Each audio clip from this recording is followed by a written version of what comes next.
The 30th movie in the Marvel Cinematic Universe is a moving, fond farewell to a hero, but it's also the start of something new. Warning, spoilers ahead for Black Panther: Wakanda Forever. You can come and find out. Black Panther: Wakanda Forever deals heavily with the fallout around the untimely death of the nation's King T'Challa, a development which mirrors the tragic real-life passing of actor Chadwick Boseman. In that way, the film very much continues the tradition of Marvel Phase 4 films, dealing to some extent with the themes of grief and loss. However, while no one will forget T'Challa or Boseman anytime soon, the Black Panther sequel also makes it clear there are other heroes out there who can serve to usher in the future of the MCU. Nowhere is this more evident than in the introduction of new character Riri Williams, aka Ironheart.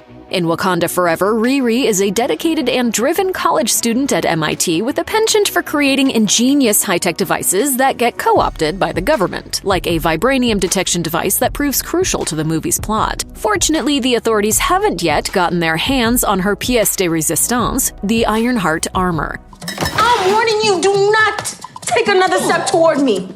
See how they teach the children to treat their guests. After making a big impression on the big screen, Riri will return for her own Disney Plus series appropriately titled Ironheart. While there's still much we don't know about the show, we can glean a few things about where it's probably going from the ending of Wakanda Forever. When we're first introduced to Riri Williams, she's a 19-year-old college student trying to juggle a normal life with very abnormal interests. It's safe to say the show will likely take place in large part on this college campus, seeing Riri juggle the task of building her Ironheart armor with her attempts to be a regular student. We also get a bit of her backstory in the movie, as she reveals that her relationship with her father fostered her interest in engineering. Outside of Riri's story, Marvel has already confirmed that a villain named the Hood will function as an antagonist in the Ironheart series. However, Riri will also likely go up against another barrier along her solo journey. In a key piece of dialogue featured in Wakanda Forever, Riri bemoans the fact that as a young black girl, she's rarely taken as seriously as she should be, despite her remarkable intelligence. It'd be a safe bet Riri will face similar problems in Ironheart and have to overcome them as a part of her growth as a person and a hero. One thing that will have to happen in the Ironheart series is this new heroine will have to get herself a new suit of armor.